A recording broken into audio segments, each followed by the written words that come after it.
안녕하세요. 리본카 전혜빈입니다. 지금 제가 나와 있는 곳은 리본카 광주 지점인데요. 지금 제가 여기 왜 나와 있냐면 지난번에 G70 스팅어 이렇게 비교해서 보여드렸더니 아니 이렇게 많은 분들이 봐주실 일이야? 우리나라 국산 프리미엄 준중형 세단, 특히나 이런 스포츠 세단에 대해서 생각보다 관심이 정말 많으신 것 같더라고요. 제가 생각해도 사실 이 준중형 프리미엄 세단은 뭔가 이런 어떤 프리미엄 브랜드의 엔트리 역할도 하면서 나 혼자 이렇게 재미있게 탈 만한 펀카라는 느낌에서 많은 분들이 관심을 갖지 않나 그런 생각이 들더라고요. 근데 우리가 준중형 프리미엄 세단 이렇게 생각을 해보면 국산 중에서는 G70, 스팅어 이런 차량들이 있긴 하지만 스팅어는 또 단종이 됐잖아요. 수입으로 넘어가면 독삼사라고 하더라도 3 시리즈, C클래스, S4 이런 애들이 있긴 한데 가격이 너무 비싸더라고. 그래서 수입차면서 가격도 조금 저렴하면서 좀 멋있는 준중형 프리미엄 세단을 찾아볼 수 없을까라고 하다가 바로 얘를 찾았습니다. 미국 아메리칸 정통 스타일의 캐딜락 브랜드 CT4 모델입니다. CT4 모델 하면 사실 우리나라에서 굉장히 많이 팔리고 인기 있고 유명하고 이런 모델은 확실히 아니라고 얘기할 수가 있어요. 왜냐면 2020년 말쯤에 들어와서 1년에 20대 정도씩 팔았어요. 제일 많이 판 해가 100대를 못 팔았더라고. 좋게 얘기하면 희소성이 있고 어딜 가든 이 차는 나밖에 없어요. 대한민국에 있는 모든 CT4가 300대가 안 넘어요. 그러다 보니까 어딜 가든 같은 CT4가 있는 거는 거의 찾아보기 힘들 그런 정도라고 보시면 돼요. 우리나라에서만 안 팔린 게 아니라 미국에서도 잘 안 팔렸어요. 미국에서도 그래봤자 한 달에 800대? 700대? 1년에 10,000대를 못 팔았어요. 그러다 보니까 안타깝게도 CT4는 후속 모델이 나온다라는 얘기는 별로 없더라고요. 전 세계적으로 준준형 스포츠 세단이 인기가 없나 보네. 아 무슨 소리 하는 거예요. 전 세계적으로 준중형 프리미엄 세단 3 시리즈 C클래스 진짜 잘 나가요. 물론 G70이나 스팅어 이런 애들은 조금 이제 국내에서만 활동하긴 하지만 어쨌든 캐딜락 CT4 어떤 차량인지 정말 간단하게만 한번 보면요. 외관이나 이런 것들을 보면 캐딜락 엠블럼이라고 하는 요 엠블럼을 따라서 디자인을 한 것들이 굉장히 많아요. 그릴부터 해서 실내 디자인이라든지 공조장치라든지 이런 대부분의 것들에서 요런 형상을 따라서 가는 그런 느낌이 좀 있습니다. 이런 엠블럼의 형상을 차량 곳곳에 넣어놓은 게 좀 특징 중에 하나입니다. 외관 자체만 놓고 보면 국내에는 들어오지 않았지만 미국이나 캐나다나 이런 곳에도 보면 블랙윙 모델이 따로 나오거든요. 그런 고성능 모델을 기반으로 두고 디자인한 차량이다 보니까 다른 준중형 스포츠 세단들하고 비교해 보더라도 굉장히 스포티하게 잘 나오는 그런 느낌이 확실하게 들어요. 저는 이 전면부 디자인 중에 이게 제일 마음에 드는데 헤드램프가 이렇게 얄쌍하게 빠져 있는 것들이 굉장히 멋있게 느껴지더라고요. 그리고 이런 스포츠 모델 같은 경우에는 그릴이라든지 이런 것에서 블랙 하이글로시를 굉장히 많이 쓰는 특징을 가지고 있잖아요. 2020년도 후반쯤에 나왔던 차량임에도 불구하고 현역으로서 전혀 문제없는 그런 디자인을 보여주고 있어요. 뒤쪽에는 일단 캐딜락 엠블럼 이렇게 들어가 있죠. 저는 굉장히 예쁘다고 생각하거든요. 그래서 캐딜락 중에서도 에스컬레이드라든지 이런 차량들은 굉장히 인기가 많잖아요. 특히나 부자들한테. 그리고 여기 CT4 레터링하고 350T 레터링이 들어가 있는데 이거는 스포츠 모델이라는 뜻이에요. 보통 CT4라고 하더라도 럭셔리 라인이 있고 스포츠 모델이 있는데 국내에 럭셔리 모델이 들어온 적은 없고 스포츠 모델로만 이렇게 들어왔던 것 같아요. 그래서 이 디자인이라든지 이런 것들 보면 스포일러 같은 것도 그대로 달려있고 뒤쪽도 약간 전반적으로 굉장히 날렵하고 길고 얇게 디자인한 게 특징 중에 하나예요. 사실 캐딜락은 정말 전통이 깊은 자동차 브랜드잖아요. 처음에는 포드 라인업이었다가 지금에서야 GM의 프리미엄 라인업으로 팔리고 있지만 굉장히 전통이 깊은 브랜드이다 보니까 저는 이 브랜드 자체를 마음에 들어하는 분들이 선택하는 그런 차종이라는 생각이 들더라고요. 미국의 대통령이 타는 차인데. 비스트! 미국 대통령도 캐딜락 비스트를 타죠. 근데 얘는 350T라고 써있는데 3500cc 터보야?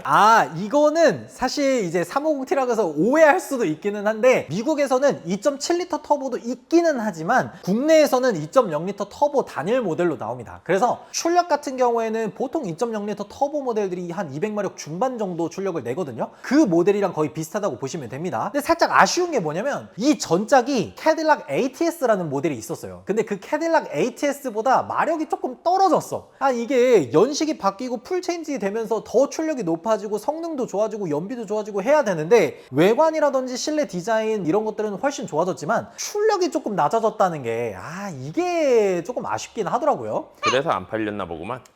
그런 얘기 하지 마시라고. 그럼에도 불구하고 가격이 굉장히 착한 게 장점이었던 녀석이라고요. 근데 한 가지 아쉬운 점이 조금 있어요.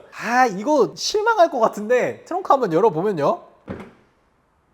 전동 트렁크가 안 들어가 있어. 아, 이거는 조금 아쉬운 부분 중에 하나입니다. 이 뒤쪽에도 보면은 트렁크 공간 자체가 뭐 그냥 준중형 프리미엄 세단이랑 거의 비슷하다고 보시면 돼요. 아무래도 후륜구동 기반으로 되어 있는 차량이고 준중형급에 가까운 차량 전장 길이를 보여주다 보니까 아무래도 조금 작은 거는 단점이긴 합니다. 그래도 뒷좌석 폴딩이 되나 보네. 아이, 당연하죠. 뒷좌석 폴딩 안 되는 차가 어딨어. 다 되지. 그리고 사실 이런 준중형 프리미엄 세단은 공간을 보고 산다라는 느낌은 거의 없긴 해요. 사실상 거의 2인승이라고 생각하고 타셔야 됩니다. 어쩔 수가 없어요. 이거는 뭐 3시리즈든 G70이든 스팅어든 거의 다 비슷해요. 뒷자리는 거의 없다고 보시면 됩니다. 실내에서도 한번 보여드리도록 할게요.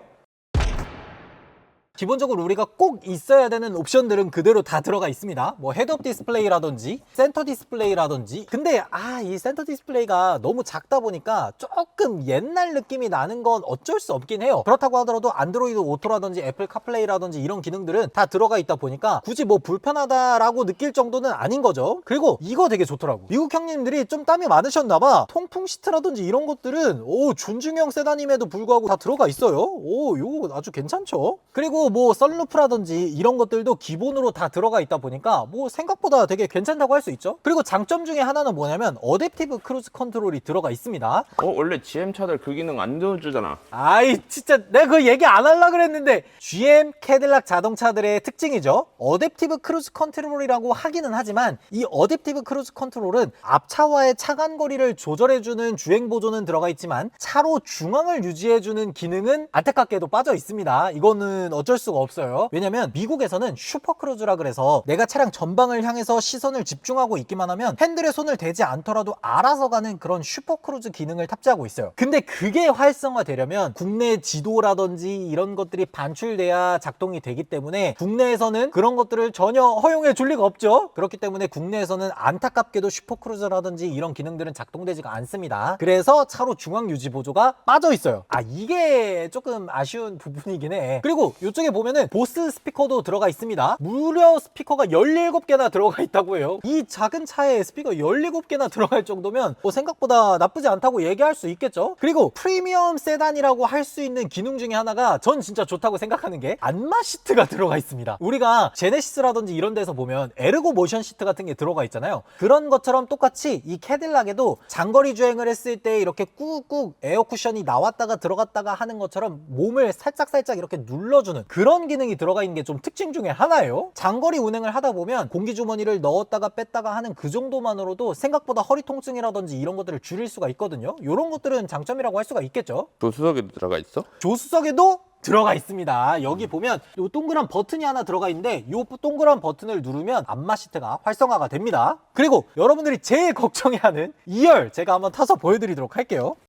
앞좌석을 제가 딱 앉을 만큼 세팅을 해놨는데 일단 머리부터 걸리죠. 머리부터 걸리는데 사실 여기까지는 아닙니다. 요 뒤쪽으로 머리 공간을 위해서 요 뒤쪽 부분만 좀 더 파놨습니다. 그래서 앞쪽에선 걸리고 뒤에서는 조금 여유롭다 싶지만 내가 헤드레스트에 머리를 대면 머리가 닿습니다. 빈틈이 없어요. 빈틈이 전혀 없어. 지금 제 머리가 꼈어요. 이런 준중형 스포츠 세단의 특징 중에 하나죠. 뒷좌석에 헤드룸을 위한 공간이 거의 없다시피 합니다. 성인 남성들은 솔직히 앉기 힘들다고 얘기해야 돼요. 이 정도는 장거리 주행 절대 못합니다. G70이나 뭐 스팅어 이런 차들 동일하게 뒷좌석은 굉장히 좁다라고 보시면 됩니다. 그렇지만 뒷좌석을 위해서 이런 에어벤트라든지 컵홀더도 마련을 해놨지만 사실 컵홀더가 그렇게 편하지 않습니다. 이게 왜냐면 보통 암레스트가 되게 길게 돼 있어서 제가 팔을 이렇게 놓더라도 주먹 있는 여기까지 나오는 게 대다수인데 얘는 팔목에서 끝나요. 그래서 이렇게 가야 돼. 제일 중요한 거는 이렇게 희소성 많은 사람들이 잘 사지 않는 비인기 차량들은 도대체 얼마나 감가가 많이 되냐 그런 것들을 제일 궁금해 하실 거잖아요. 보통 이 캐딜락 CT4 같은 차량들은 스포츠 모델이라 그래서 국내에 들어왔을 때 판매 가격이 시작 가격 기준으로 4,900만 원이 조금 넘었습니다. 아니 준중형 프리미엄 세단이 5천만 원이 안 된단 말이야? 이런 식으로 굉장히 각광을 받았던 차량이에요. 근데 안타깝게도 국내에서 이 캐딜락이라는 브랜드 자체의 인지도가 좀 낮다 보니까 많은 많은 사람들이 그렇게 막 와 어떻게 프리미엄 세단이 5천만 원도 안 하지? 저거 한번 사봐야겠다 라고 하지는 못했던 게 사실입니다. 그리고 이 차량이 사실 2020년, 2021년 이렇게 나왔을 때 프로모션이나 이런 것들도 그렇게 많지는 않았어요. 보통 할인 한 300만 원에서 400만 원 정도 받은 분들이 진짜 많이 받았다고 하더라고요. 그리고 그 뒤에는 사실 할인도 별로 없고 그냥 연장 보증 정도 좀 더 챙겨주는 걸로 만족했던 분들이 좀 있다고 하더라고요. 근데 제일 중요한 거는 이 차량이 한 3년 정도 지나고 주행거리도 한 4, 5만 킬로 됐을 때 지금 현재의 가격이 얼마냐는 거잖아요. 지금 이 캐딜락 CT4의 가격이 2천만 원 중반까지 내려왔습니다. 대략 계산을 해보면 1년에 한 5, 600만 원 정도씩 감가가 된 거예요. 캐딜락 CT4를 G70과 스팅어랑 비교하는 분들이 굉장히 많더라고요. 그래서 제가 간단하게 좀 찾아봤는데 G70에 2021년 정도 됐고 주행거리도 한 5만 킬로 정도 됐던 차량들이 보통 2천만 원 중반에서 후반 정도를 왔다 갔다 하더라고요. 그러니까 이 캐딜락 CT4는 국내에서 생산하는 스포츠 세단들과 가격대가 거의 비슷하다는 겁니다. 근데 보통 이런 분들이 계세요. 약간 홍대병이라 그래야 되나? 남들이 쓰는 것과 똑같은 걸 쓰는 걸 굉장히 싫어하는 분들이 계세요. 남들 갤럭시, 아이폰 쓸 때 나는 블랙베리 써야 돼. 이런 분들이 있단 말이에요. 그런 사람들 같은 경우에는 이런 캐딜락 브랜드가 생각보다 괜찮을 수 있다. 이런 것들을 얘기해드리고 싶었어요. 하긴 같은 돈이면은 수입차 사는 게 좀 더 멋있어 보이지 않나? 내가 그 생각을 해봤는데 그것도 수입차 브랜드에 대한 어느 정도 인지도가 있어야 되더라고. 그러니까 이 캐딜락 브랜드를 타고 나타나면 내가 어느 정도 이 동승자한테 설명을 해줘야 돼.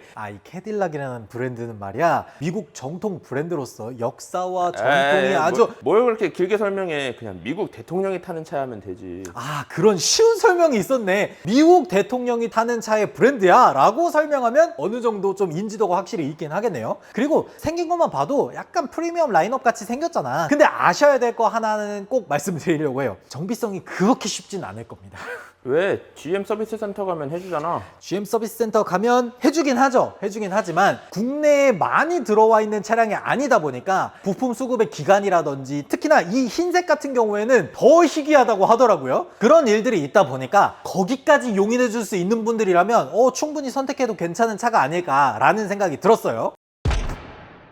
네, 이렇게 오늘 역사와 전통이 깊고 미국 대통령이 타는 브랜드 캐딜락 CT4에 대해서 한번 알아봤는데 캐딜락 CT4 사실 많은 사람들이 선택할 만큼 인기가 있는 차량은 아니다 보니까 프리미엄 라인업임에도 불구하고 이렇게 감가가 많이 된 모습을 한번 봤습니다. 만약에 여러분들이 남들이 다 똑같이 타는 차는 싫어 그런 거 말고 난 나만의 고유한 이미지를 갖고 싶어 라고 하는 분들한테는 생각보다 괜찮은 차가 되지 않을까 생각이 들었습니다. 여러분들이라면 국내에 있는 수많은 준중형 스포츠 세단 들 중에서 이 캐딜락 CT4를 요 정도 가격이면 선택할지 안 할지 댓글로 남겨주시면 좋을 것 같습니다.